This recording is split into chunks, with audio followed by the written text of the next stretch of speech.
Hey, what's up, everybody? Thank you. Welcome back to On the Town with Tanya. I'm your host, and we appreciate you coming back again this week. So, what are we talking about? What is a hero? Someone that swoops in and saves you? That's a possibility. But tonight's guest will be giving us another meaning of a hero. And I have with me tonight one of our guests is a social worker, child welfare specialist, published author, and he's the director of Aheero. He is joining us with some of his team, Raven Bartman, Alicia Johnson, and Mirella Huber, who are all peer navigators. Please welcome tonight's guest. Hello, everybody. Hi. Hello. How are you all Great to be doing? here. Thank you so much for taking the time to come and share with us what you all do. So first, I'll just jump right into it. Um, a hero. What is? How did you come about with this organization, Dan? Do you prefer Daniel or Dan? Daniel. Dan is fine. Dan's Dan fine. is fine. Yep. How did you come up with this organization? Could you tell us your mission? Yeah, thank you. I'll try to be brief, and I think truthfully, the experts are alongside me tonight. So I ask not only to fill in the gaps where I miss, but also Raven, Morella, and when Alicia joins us, please feel invited to take the lead. Um, I worked in child welfare for 25 years in Ontario, Canada, and Mhm. the short story is we did a horrible job providing support for young people in care. I don't Mhm. think it's um, an experience that differs in the U.S. In fact, we've been doing a lot of work in the U.S. Since we started Hero, and we've met a lot of young people who have had similar experiences as young people in care in Ontario. And the Mhm. short story is when we bring young people into care, we separate them not only from their mother or mother and father, or their caregivers, but from their extended families, from their communities, from their faith communities, from their best friends in schools, and continue to fill in the gaps. And not only that, but once they're in care, we move them from place to place, further and further from their important people, and Mhm. disconnect them further. So our intervention in removing children, which is supposed to be a response to adversity, only creates more adversity for them. And Mhm. so I need to give full credit to the young people who are on with me tonight. Finally, I started to listen to them and Mhm. said, we need to do something different. I cannot continue to align myself with this. And by the way, aligning with it meant trying. Not that I'm a bad person. I tried hard to do good work in child welfare. I was just aligned with the wrong system. And so we Mm. developed our own. And what HERO stands for is helping everyone / each other reach out. It's a process that I'm happy to invite my friends who are with me to kind of share a bit more about. But that's how Wow. we came to it. Yeah. So that's amazing. So tell us, tell us each. Let's see, Morella. First, I guess you'll go. Tell us what you do at the agency. What is your role? Yeah, thanks for having me here. I am currently a peer navigator. We work with youth that are in the foster care system at the moment, Mhm. or like a residential treatment facility, and we pretty much build connections and give them a sense of hope and allow the children to write their own narrative because the system takes away their own voice. So we're trying to give their voices back to them. Wow. It's when I saw this, that's what sparked me to have you guys on because I remember, me and other former foster youth saying, why don't they ever ask us? Why don't they ask us? We know it all. And so to see that you guys are actually doing that is absolutely amazing because, when you're thinking of changing a system that doesn't work, who else would you ask but the children? I mean, to me, that makes the most sense. I would ask the children and actually the foster parents because they also know things that we don't know. So this is brilliant idea. Now, so initially, how does someone get involved with you or you get involved with someone, the child or the family? How does that happen? So I previously worked for a child welfare, 4 different child welfare organizations. Mhm. So I worked within the child protection system then. More Mhm. recently, what we're doing is we will go to, and since COVID, go to means virtually, but we Mhm. will go to wherever the need is, which frankly is across, not only across North America, but we have colleagues who are working across the globe. Mhm. Sadly, the outcomes for young people in care are not specific to just Canada or the United States. Right. Um, we so connecting with us, and we can share our contact information as we go or near the end, whatever's Yes. helpful. But we have worked within child protection agencies in Ontario, Canada. We are Mhm. currently working through, and importantly, through the health system in the United States, where we've been hired by some pretty large healthcare corporations to act as consultants to Mhm. them, and to also deliver child welfare, or excuse me, Hero, to young people in various places in a number of states across the U.S., and hoping to continue to build. It seems we will be, which is Mhm. great, in other states across the U.S. So what happens is we contract through them, but are working with, like for example, individual shelters or shelter systems, Mhm. individual, as Marella alluded to, group care, group home providers, but also Mhm. as COVID is abating, and we can get back to this. I mean, we were in West Virginia a few years ago, connected with a number of youth from various foster homes. We brought them all together in a particular place and space. We do what's Mhm. called hero workshops, which Mhm. again, I'll leave it to Raven and Marilla to Yes. say a little bit more about. Okay, that sounds good. So Raven, before you get to that, I just want to see how COVID was impacting you first, Daniel, and then I'll get to Raven. How has COVID impacted your plan, as far as having to do everything online now? Yeah. Um, you know. Yeah. When COVID hit, we were literally all but in the back of.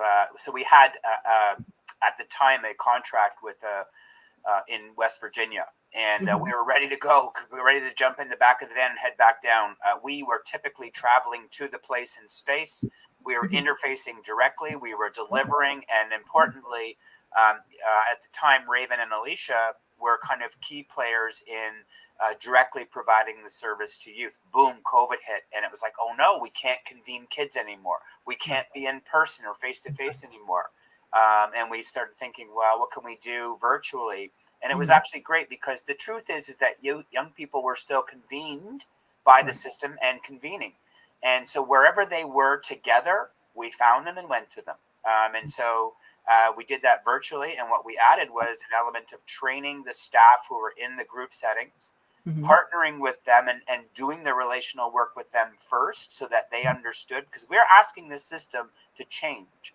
Well, actually, Right. we're demanding the system change and do Mm. this differently. No longer that the state is the expert in kids' lives or the doer of all things for kids. No, they have people.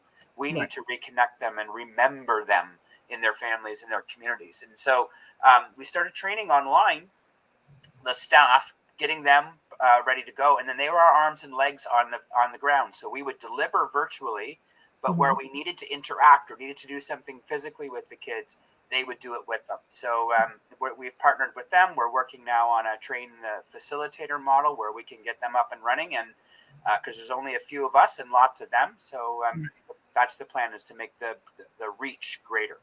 Okay. Yeah. Right. So Raven, tell us about your what do you do on staff in the scheme of all of this? Yeah, so I'm the same as Marilla. I'm also a peer navigator. I Okay. have been for the last 5 years. And how I would describe my role is we walk alongside youth as they decide and create their support network in hopes that that network lasts Mhm. outside of 21, or when they age out or get out of whatever system they're in. Mhm. We found that the predicted outcomes are tragic for youth that are in systems, and everybody needs support, and those systems generally lack support for those youth. So the role of a hero. So you will try to keep families together when you can, but if you had to work with foster youth, you do. Is that correct? You know what I'm saying? Like, is it only for the family? You're trying to do prevention and how do I call it? I call it cleanup. That's what I call it. If the child's a foster kid, and you know what I mean. If we're already in the system, there's certain things like we're just not getting it. I don't know what's going on. I'm trying my best to say, okay, somebody will get it together one day, Lord, because I'm 50 something years old and I have mentors, mentees that I'm mentoring that are going through the same thing I went through 30 years ago. And I'm like, are you kidding me right now? Like, this is really going down. Like, I saw a girl's, I went out to speak somewhere in the Midwest, and the girl had on a pair of jeans from like the 1970s. I was like, girl, I just wanted to say, if I wish they would have told me, I would have bought her 500 pair of the latest jeans that I could have got even from friends if they weren't brand new. You know what I'm saying? Like, they would look brand new. And it was something so easy. Like, why weren't the agency able to think, let us outreach to the community and see if we can get some modern clothes for the kids. I mean, something, you know what I'm saying? This girl was like, that's all, we don't get money for clothes. I was like, what? You don't get, I got $13 a week for allowance. So some things still have not changed, but that's one of them. And then the second one is, which is what I love what you do, the families, like some families, I don't think the kid even needs to go into foster care, as the family needs resources and helps and a step up to, okay, so this is what we need to do to keep the children going to school. So they need to eat. How do we make resources for food? Or you know what I'm saying, they don't have clothes. Okay, how are we going to make this happen? How can we train mom and dad so they have the skills necessary to, you know what I'm saying? There's a whole bunch of stuff that goes with this tree. And I'm glad that you guys sound like you get it. You absolutely get it. And that's amazing to me, because I was about to give up. I was like, oh Lord, please, when is somebody going to get it? I mean, I have an agency, but I can only do so much. I help provide non-traditional services to the aged out foster youth at Foster Kids Unite. But that's not, there's more. We need job training. We need skills before they leave. You don't need a kid coming to you at 21, not knowing he had to put on a shirt and a tie for an interview. That's too late. You know what I'm saying? That's way too late. So thank you for your, I call them intervention services. And I think it's brilliant. Who else is on? Let's see. I had Alicia seems to be disconnected just now and trying to get back in. Okay. Here she is. Oh wait, no, that's not her. No, that's not her. I thought that was her. Okay, I'll look for her. Don't worry. I'll look for her when she pops in. I'll put her back on. But so things have do you think things have worsened since the pandemic as far as families needing more, children needing more? You think so, Mara? You think? Okay. What are some of the things that you guys have done or can do to help counteract and alleviate that, I guess we'll say, because it's been hard for a lot of people, a lot of agencies. Yeah. To your question, the kids do need more. You know what I mean? It's really sad with the pandemic. A lot of things have been kind of put on the back burner, not with our program, but more like just in general. Like, I know I have a few friends that are really suffering because of the foster care system right now, and it's really heartbreaking because they're not getting the resources. That's just the thing. Have you guys heard of Danny Van? Yeah. Oh, you have? Okay, good. I was like, please tell me you have. Yeah. If you ever want to know some resources, that guy, I don't know how he comes up with them. I tell every foster youth I know, I'm always tweeting it out. I'm, whatever I can, Instagramming it, whatever. Go to his webpage. That guy got resources I ain't never heard of. Yeah, Danny's very motivated to respond to the current needs of young people as a result of his own lived experience, which actually, I mean, is very much my experience of Raven and Morella and the other youth that work with me through Aheero. I'm trying not to speak for the young people who are with me here today, but they're just, the empower in this whole process. I just to offer some clarity quickly.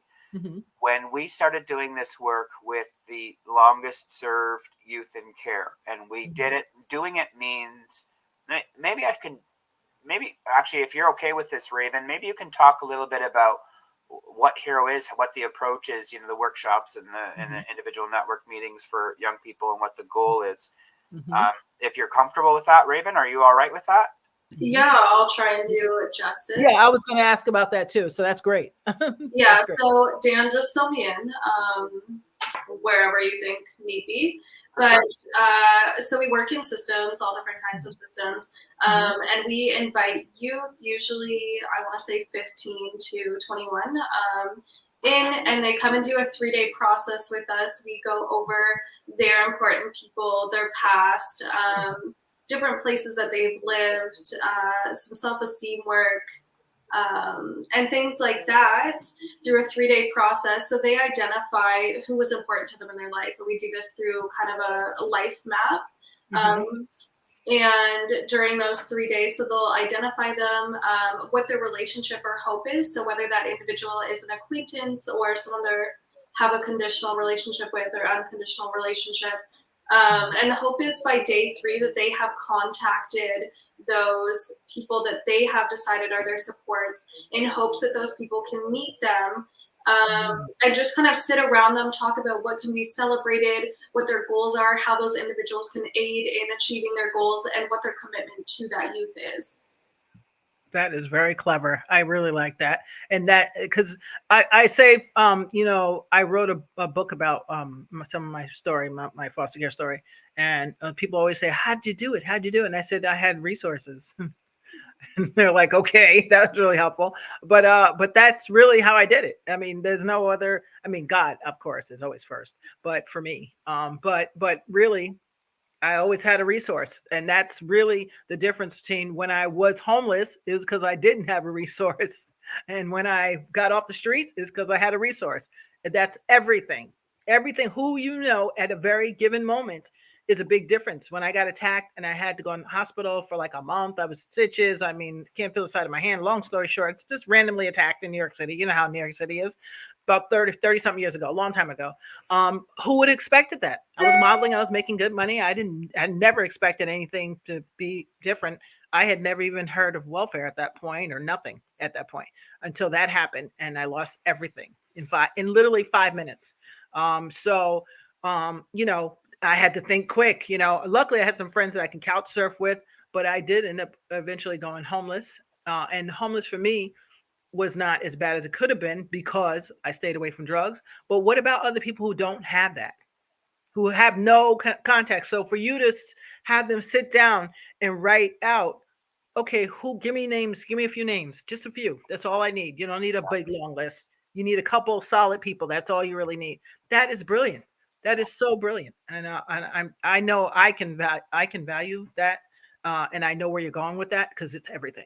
It's everything. And core to that, your own story kind of speaks to why we do what we're doing, and how powerful it is for young people to be able to connect with young people. Yes. And the level of credibility that the young people have with each other, who've walked in their shoes, and who can sit across from them with a level of legitimacy to say, I hear you, and I truly do hear you, and how can we do this differently? But also the young people who work for me have gone through this process and have realized some positive outcomes for them. And what we know, I so agree with you. I'm so frustrated by this quote unquote system that will not pay attention to the research that tells us what we're doing wrong, what the outcomes are. And we keep researching the same thing over and over again. Exactly. There you go. The suggested interventions that are required and necessary for kids, the Adverse Childhood Experiences Study is very clear in saying without a buffer to the adversities that young people experience, their future health trajectories are horrible. And what is the greatest buffer? Relationships. And so when you're saying, you had people who you could connect with, who could guide you, and at points in your life where you didn't have those people, those equated to the same time frames that you were homeless. Yes. That makes very much sense to us. And that's where and when we parachute in with some of these young people, some of them are at what they define to us, because we don't define where they're at or what their future is. We promote and encourage them to do that through this process, very, very intentionally. but some struggle in identifying who their important people are because we've distanced them so far. But what we've learned is exactly what you said. If we can help them identify one or two and then move them into the next part of this process, we don't go away. We don't go away on these kids. We bring them then into a facilitated meeting or a conferencing kind of process where they bring their important people together. And if they bring one, that's just fine. Right. Because we get to turn to that one person and say, who else loves this young person? And you know what? They tell us a couple more or 5 more or 10 more. And then we bring them back together again. And they, as Raven said, they wrap around these young people and around the things that they need. And it's like, oh, I need this, or I need to move and I need someone to get the boxes for me. I'll get the boxes for you. Wow. Not waiting for someone to, from 9 to 5. Right. Not on holidays, not on weekends, Right. but people who are there 3 o'clock in the morning, people who will step up for them. So anyway, I'll stop there. And no, that's brilliant. I mean, this is so brilliant. I had a little idea like this years ago, but mine was, okay, who's the two most vulnerable groups? And it's foster youth leaving foster care, and it's senior citizens, right? Yeah. So I had this idea that there's some senior citizens I know that have no family at all. So I said they would be a good connection between some of these youth, as long as the youth is stable and the grandparent is stable.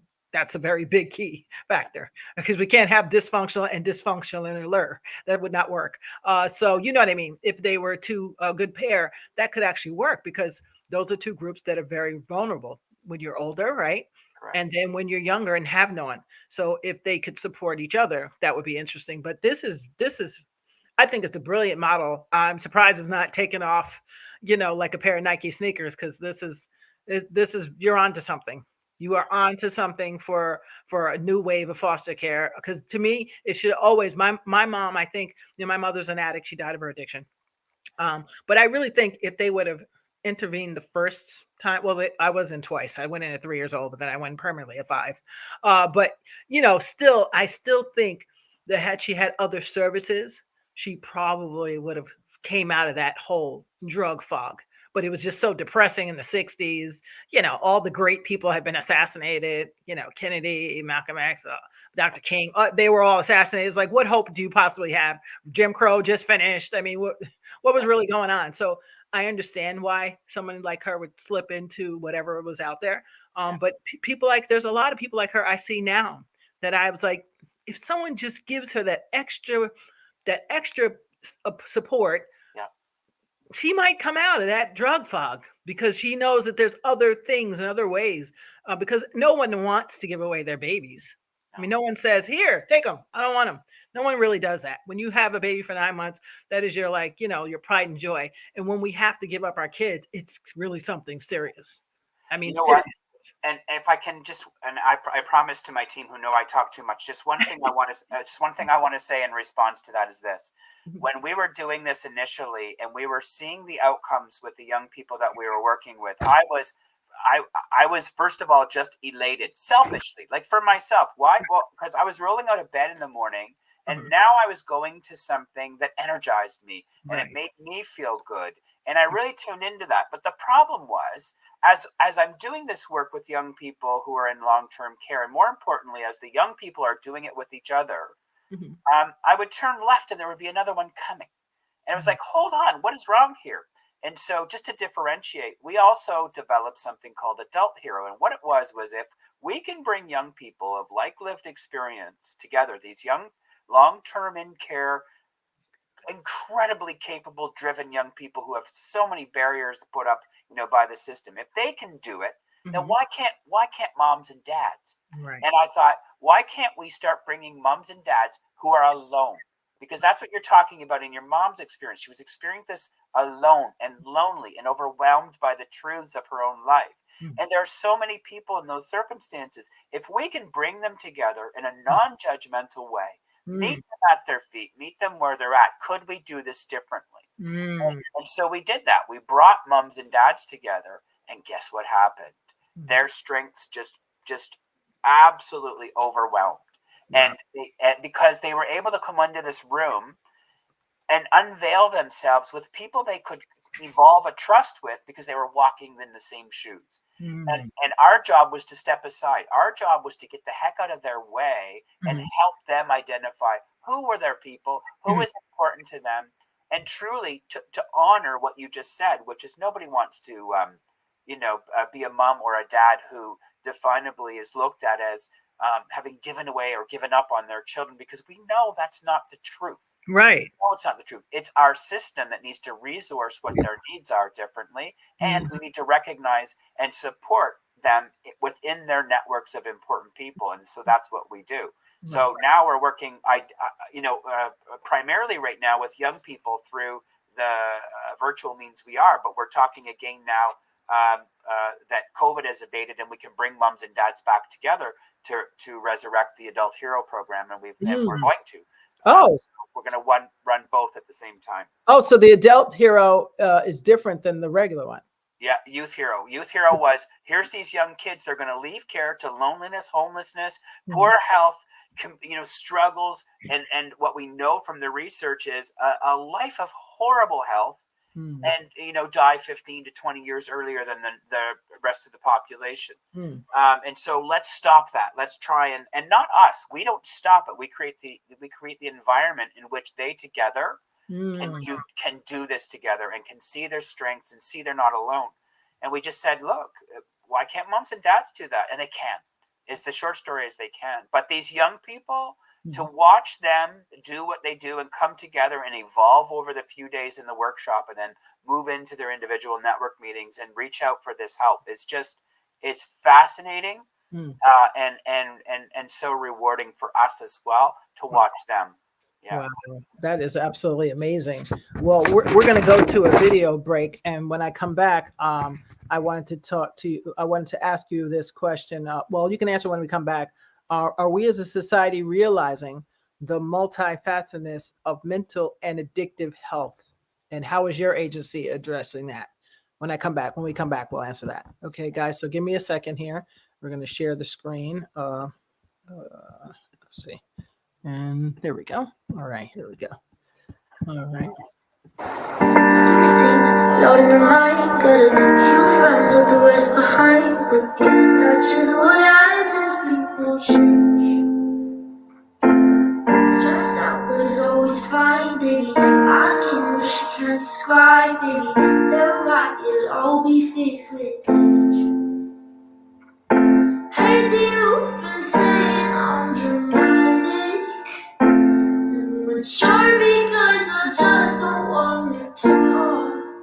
Well, but think that you might be overreacting. Promise I'm thinking, overthinking quite a lot. They say we're crazy and useless, making stupid excuses to go make bad decisions when we're hurt. And we're not crazy.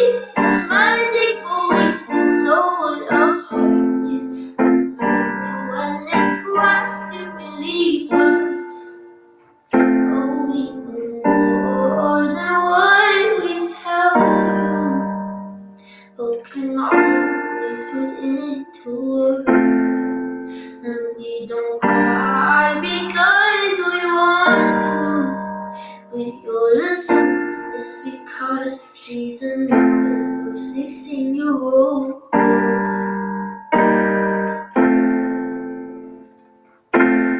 High school's been terrifying. She thinks she'll never find someone to build her back when she's in pieces again. Let's not forget about all the ones who gon' run their mouths just to say we're living in on this side. Hey, you've been saying I'm dramatic. Sure, because I just don't wanna talk. Well, but think that you might be overreacting. Promise I'm thinking, overthinking quite a lot. They say we're crazy and useless, making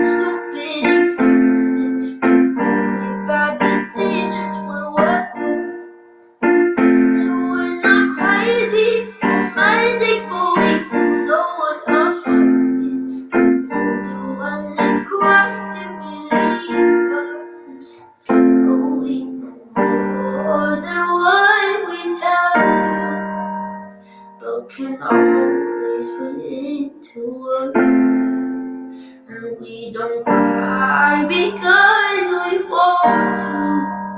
But you're the sun is because she's another 16-year-old girl.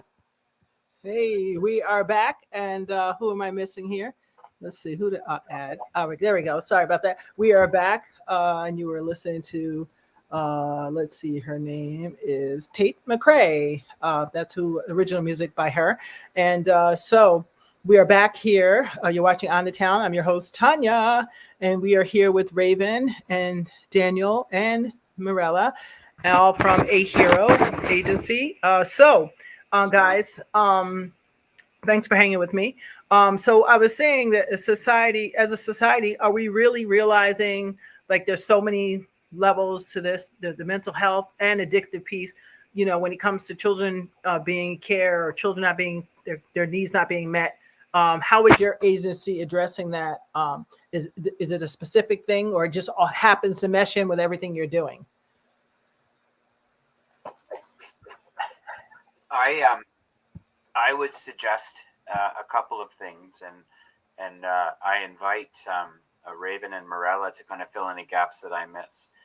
The first thing is that we have been doing what we refer to as casework as usual for decades. Actually, you referred to it yourself. And guess what? It's not working. So, and we're identifying problems with individuals. We're pathologizing individuals when we're not recognizing that there are much bigger things at play here. And I'll swing back into addictions and mental health in a second. But, we know that in the United States, it varies state to state, not significantly so, but state to state. But there are so many young people who are in care due to reasons of neglect, where resourcing within the family could actually address the issues and concerns and also, quote unquote, prop the family up in a way that will allow them to parent. The inverse of that is in removing their young people and the weight and power of the impact, the adversity for the parents and the young people in that. I don't think there's anybody on this screen who's at all surprised that some of the outcomes are exacerbated mental health challenges, increases in depression, increases in the use of substances to cope, because the outcomes of taking me away from the most important people in my life and isolating me from them, I mean, the only way I can manage that day to day is escape it. So one of the truths is, if that's the outcome of what we're doing, then we need to undo it. We need to do it backwards. And so taking a relational approach to issues of mental health and issues of addiction, we need to see those as outcomes and symptoms of a much greater problem. And those problems are, one, we need to be intervening on a relational level, and two, from a societal perspective, we need to really start focusing on equitable practices, promoting equity within practice, opening ourselves up, being honest and truthful with ourselves, and saying, you know what, we are a racist society, we are a sexist society, we don't recognize, we're not prepared to recognize those truths. If we did, we would open ourselves up to saying, look, we need to practice from a perspective of equity and promote the truths. The overrepresentation, both in Canada and the United States, of Black young people, of Indigenous people in care is astonishing. It is astonishing relative to the greater population. Underlying that are racist practices and our issues of equity. And so what are the outcomes when you do that, to one generation and to another generation? I don't know, Raven, if you want to speak a little bit to the intergenerationality of child welfare and your insights, so powerful. Maybe I should just stop talking. And we appreciate everybody. Go ahead, Raven. So I can speak to that. So I grew up in foster care from the age of 9 to 21. I didn't find permanency while I was in care. And I come from a mom who had mental health and addiction issues. And if you look further down kind of my line, my family is multi-generational for being in foster care. So starting with my great-grandmother, and then my grandmother, and my mother, and myself, and my siblings and whatnot. So that's a lot of addiction, that's a lot of trauma, and it's a lot of predicted outcomes for us. And through Aheero, I connected with my great-grandmother. She recently passed this year, but I spent the last 3 years very closely alongside her, and we were running errands one day. She was 83 at the time. She was tired out. We were sitting on her couch and we were talking about her kids that had passed before her, one of them being my grandmother, who was in care. And we sat in silence for a little bit, and she just turned to me and said, you know, my mother wasn't really that good to me. And I sat with that, and that's when it just clicked for me that it didn't start with my great-grandmother. It was a lot of broken people who did the best with what they had. And unfortunately, our predicted outcome was going into foster care. Mm-hmm. And I think in that, like, there was so much healing and forgiveness and just like blank slate for not only my mother, my grandmother, my great-grandmother, but for everyone. We had kind of a difficult outcome due to the mental health and addiction, but I think there's forgiveness in knowing that it didn't start with anyone and it wasn't this big malicious act. Like you said, nobody looks at their child, grows their child for 9 months, and then is like, this is what I want for you. Right. And I know down my lineage, it also wasn't what, you know, they wanted for us. It was just kind of broken outcomes. That is powerful. That is so powerful. And Mirella, were you also in care as well? Yeah, so I was actually adopted a few times. So I was born in Romania. My mom had some mental health issues in Romania, and she gave me up for care. Well, adoption, sorry. From there, I was transferred to some people in Wisconsin. They gave their parental rights up, and then I was readopted. As far as with the Hubers now. And they also gave their parental rights up. But long story short, I was in care from 5 to 21. Okay. And all same time, pretty much. Yeah. Wow. Well, I see you're working on your master's in clinical psychology. Did I say? Is that right? Yes. Okay. Brilliant. And how did you both meet up with Daniel? That's what I'd love to know. Well, Dan contacted me, I believe through Aheero, but through another person he was working with. Okay. And they were like, why don't you connect with Dan? And I'm like, oh, okay, sure. So you already wanted to be in this field, both of you, kind of. You knew already you wanted to be in this field. That's brilliant. Brilliant. I always say, why aren't people going back and getting the people that used to be in care? Well, we have the pieces of paper from the school and we have the lifelong lesson with the PhD. And we know this, you know, so brilliant. I think it's absolutely brilliant. And thank you for sharing that story, both of you, actually, because that's kind of, you know, I do this awareness events every year. I'm doing mine May 20th on Zoom. I will invite you guys. But it's the foster survivor aged out book tour panel. And so everybody's written books and one person did a film. But the point is to show that, you know, we become great human beings if we do the work, right? Like that's the bottom line. And everybody can do the work if they have the right tools, you know?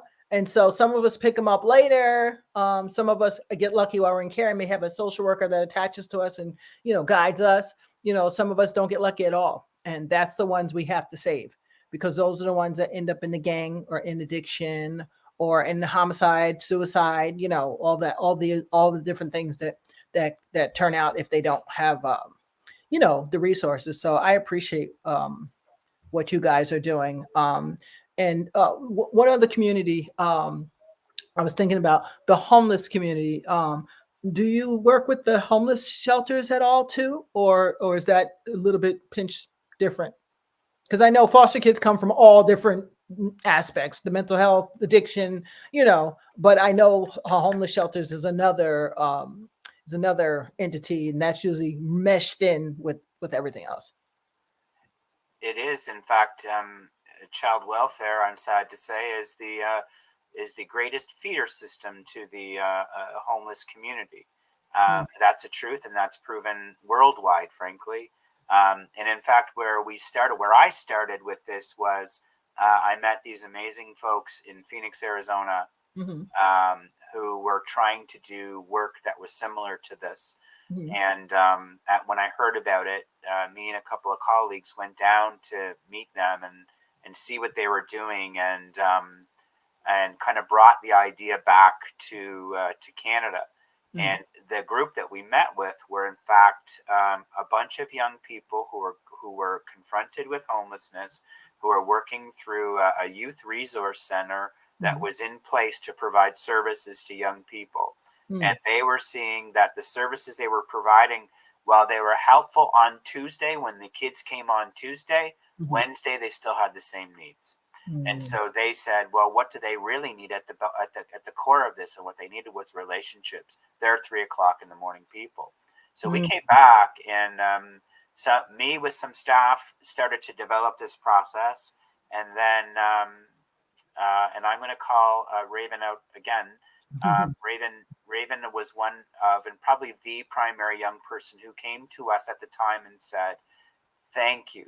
Somebody is finally listening. Now, here's the thing. Do you guys want to do it right? Because we know what's right. You guys don't. And so we want to help. And not only do we want to help, we want to be, advisors and contributors to this, but only if you're going to listen to us, because we're sick and tired of being experts at disappointment.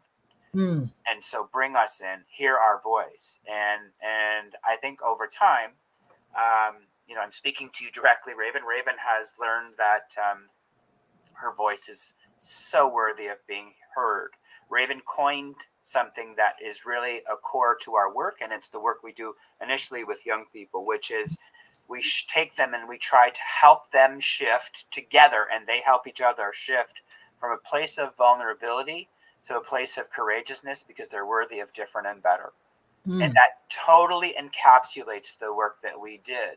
And we had no idea how to do that until the Ravens of the world, the Ambers of the world, the Cats of the world, the Nates, and ultimately the Morellas and Alicias and so on, told us how to do it. And the key for us was we started listening. You're so right when you say, look, why don't we go to the true experts on what we're doing? I mean, the service we provide is to these particular people. Why aren't we asking them, how are we doing? And when we finally started to do that, and we also had to be courageous ourselves, because we had to open ourselves up to hear from them. You're doing really crummy. You're doing really crummy. And you know how I know? Because I wear the outcomes of your decisions. Wow. So make this different. I don't know if you, Morella or Raven, want to add to that, but it's just a truth, and wow. I so appreciate them for that.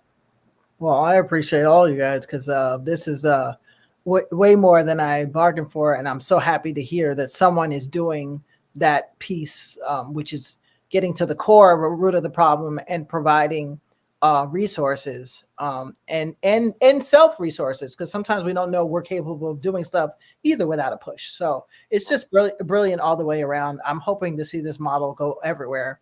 I mean, I don't understand why agencies are not calling you up saying, how much staff do you have? Can you get some over here in New York? Can you get some here in Canada? I mean, I can think of places. California has a horrible system. They really need to overturn. They need to overhaul ASAP. I mean, like ASAP yesterday. I got kids there that are in care that were taken out of homes. And wait, ready? So a foster mom leaves a child home for 2 months while she goes to her new place. She didn't want to tell the girl because she didn't want to bring her, right? Because the girl's, she's at that age 17, whatever. So the girl's home. So if the girl stays home and has a party, what do you think she's going to do? There was no food or nothing. So what do you think? She was smart. She said, I had a party because I knew I'd get food. I thought it was clever. Yeah. The foster mother didn't think so. But like, really, what? So what are we going to charge her with abandonment and neglect? Because that's what you should do. Yeah. You know what I'm saying? And then she threatened the girl. So those are cases. I mean, I got cases in California that will make your head spin. You'll be like, no way, that's still happening. No way. Oh yeah. Oh way. California is outdated. They need to overhaul of their system, in my opinion. Yeah. And they need someone from everybody should go. Just go. Just go because you're not doing your job. Yeah. I don't know what they're paying them $150,000 a year for. I really don't. I don't know what they're getting their money for. I have no clue because they're not doing. There are kids taken out of foster homes, put into foster shelters. Have you ever heard of such thing? Why would you traumatize me further? You took me from parents, right? Oh my God, my parents, I'm never going to see them again. Oh my God, I don't have my siblings. Did you take my siblings from me? Oh my gosh. And now they take you to another place. Wait, what? Wait, what? This is a shelter just for teens in foster care? Like, whoa. So how does that look? You know what I'm saying? Because if the other teens have been being abused, they might take it out on me. Now I got to deal with that. So there's layers to this, and they don't understand the damage that they're doing. If you're going to take someone's kid from them, okay, that's fine. If you really feel it's life-threatening and that's a must, but you need to do a better job. You can't take me from trauma, put me in more trauma, and let me live with trauma and drama. That doesn't make sense to me. It doesn't make no sense to me. And I know so many kids right now who are actually suing the system because they're just like, Good. there's nothing we can do. Well, I think there should be a class action suit. I think every kid in every state should get together and throw big class action suits because once the cities get hit with money in their pockets, then they're going to say, whoa, because, nobody wants to do this work if it's free. You know what I'm saying? My non-for-profit, we don't take a salary. We all work volunteer. But that's a very rare thing. Most people are like, you got to pay me. I want $150,000 a year. And it's like, to do what? What are you doing? Like, there's no tangible thing that I can see you're doing with the $150,000 a year. It doesn't make sense to me for a nonprofit, but whatever. But they're not doing it. I've been to Maryland. I've been to states from here to California, and you'd be shocked at things that are still going on that were going on in the 70s. That's how crazy it is. So I appreciate you guys. I applaud you for coming up with this whole concept, this modality, this new system. It has to be a thing and catch on. Everything else catches on. Everybody wants all these likes and shares and all this other stuff. Like and share this. Like that's if you're an agency head or somewhere, think about the things that these people have said tonight and how your agency can get with this type of agency, because I'm telling you, it's gonna fall down. It's all coming down. So until they come up with a new modality, you're gonna keep getting kids out who, like that poor girl, who got shot at a party because the foster mother, who was dysfunctional. The foster mother threatened to have her friends beat her up, and they came to beat her up. So the sister said the poor girl got scared and grabbed the knife. So when the cop pulls up, what does he see? A foster kid with a knife. Bam, done. And she was a Black girl, so definitely done.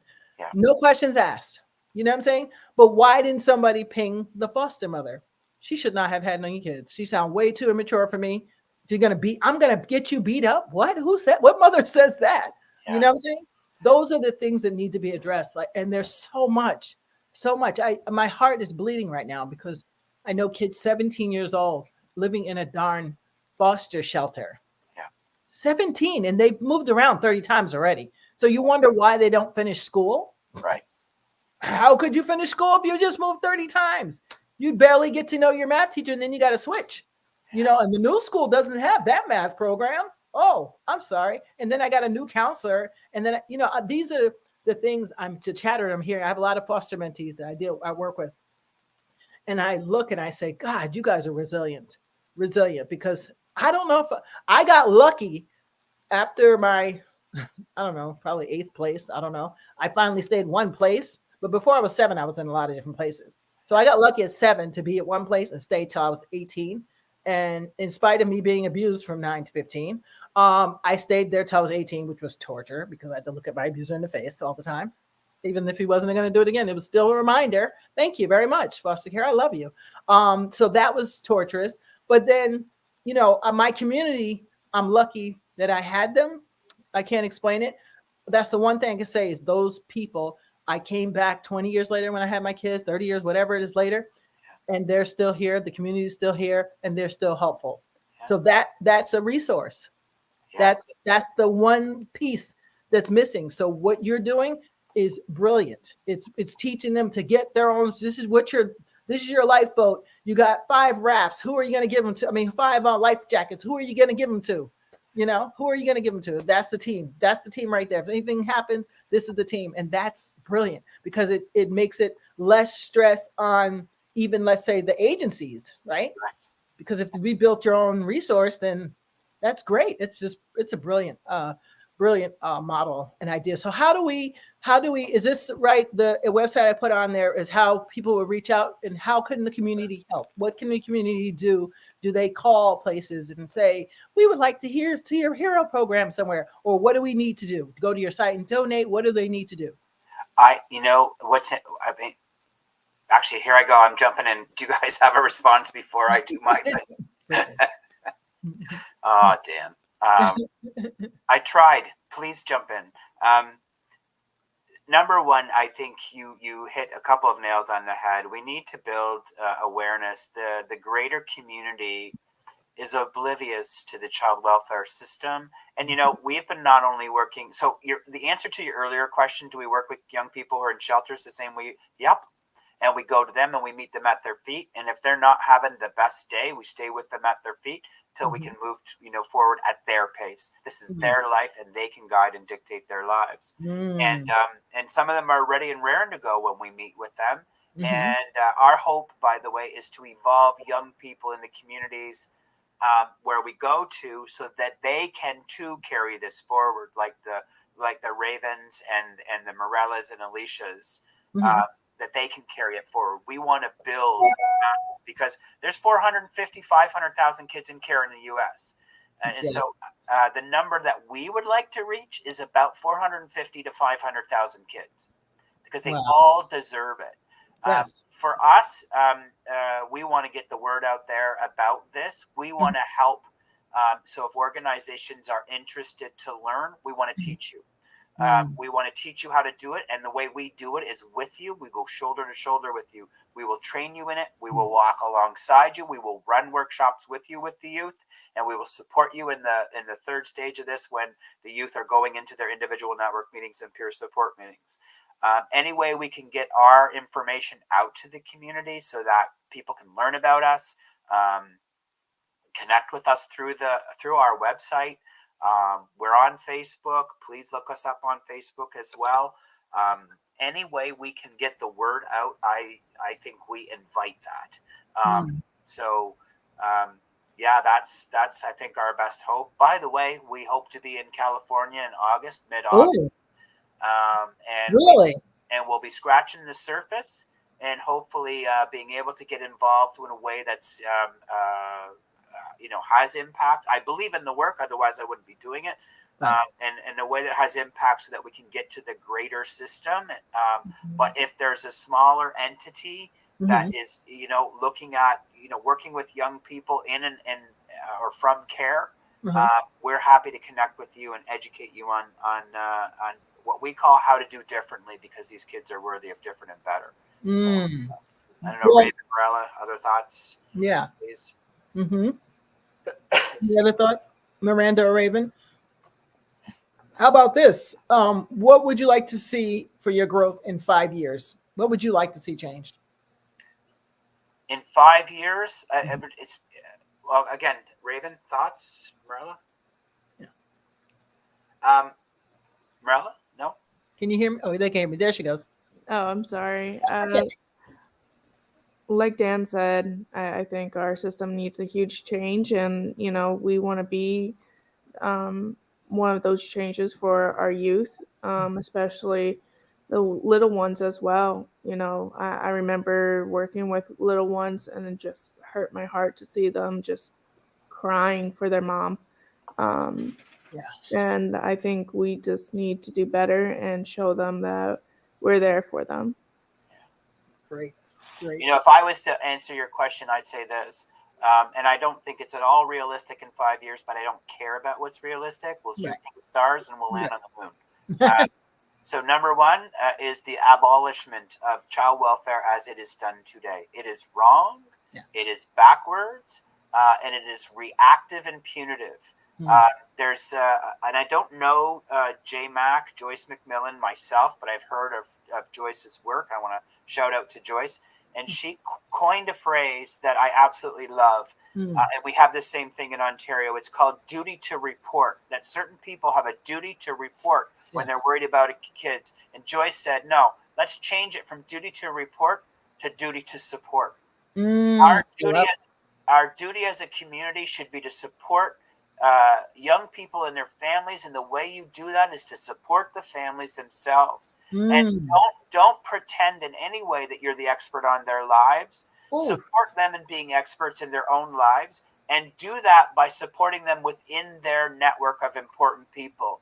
We are so quick to identify what people can't do. Aheero asks, what can you do, and how can you be a participant? How can it be inclusive? So that's what I would like to see, a system that's built on that foundation.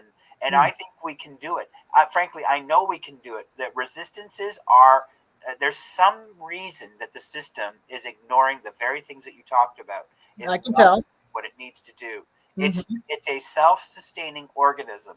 And our job is to cultivate a new one. So I would like to be a part of that for the next number of years. And I agree with what Morella said. Do more of what we're doing now. Spread the word. Build the capacity to do this more broadly. Lead by walking shoulder to shoulder with. Raven quoted herself, I think, when help me with the superheroes comment, Raven, because I don't want to mess it up.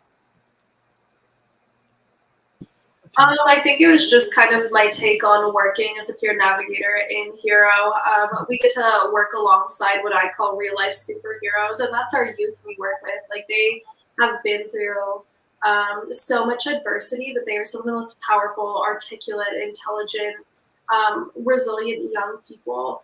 And I think it's beautiful to watch and grow and be alongside. It's very much a privilege. Wow. Well, this is going to work to that every day. I can't imagine. I mean, just to have staff like you guys, if I was a youth in care, I'd be like, wow, someone's here for us finally.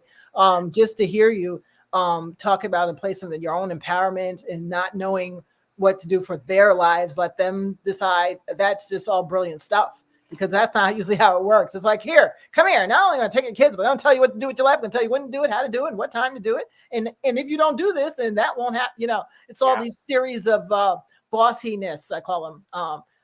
And so it's just, I just love what you're doing. You also have something here I saw on your website, which I love this. And then we'll end with this, but I'm going to end with a video, but I just got to say this. You said, let's see, when it talks about you moving everything further internationally, it says Aheero is a practice approach aimed at identifying and building lifelong networks of support. It is not an event, a one-time workshop, or a meeting. It is an ongoing process based on the principle that everyone needs and deserves people they can rely on. I mean, that's just, I don't know how you came up with that, but that's brilliant stuff. I will say that you'd make me want to go back and get my PhD in psychology on that one, because that's just brilliant stuff. Absolutely brilliant. And I know you got it just by that statement alone. So I appreciate you guys. Anything else? Anything coming up that you want people to look out for? We're just going to keep doing as we are. And if there are people who are interested, please reach out. Yes. Helping everyone / each other reach out is the core of what we do. And you reach out to us, we'll reach back out to you. I'm so grateful for the opportunity and to share kind of what we do and the opportunities to continue doing that. Yes. And we'll keep building forward. We welcome and are grateful again for this opportunity tonight. Oh, we thank you so much for taking the time. So guys, just hang out for a minute. I'm going to end it with the video and then end the show. Just give me a minute. Let's see if I can get this correct. let's see, put everybody over here. And okay, this is a song. Baby, I'm drunk on lean. No, the cup won't love you like I do. Baby, I know that we can't live in the past, but the past is all I see. And why you gotta make me wait? Why you give my love away every day? And she could probably take my place. She could probably take my. Yeah, I was willing to ride, but yeah, even praying to God, but yeah, but even I'm God alone. 'Cause I'm choosing you instead. Yeah. Whoa, whoa, whoa. Whoa, whoa, whoa.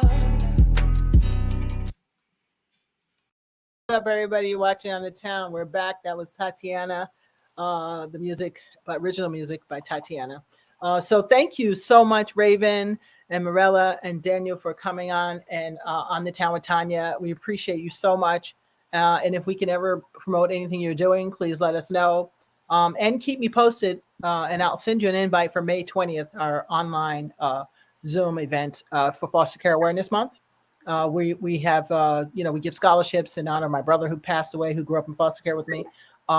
We give a Citizen of Change Award to people that help foster youth, and we hopefully will give out some scholarships and some proclamations and awards from our town executor.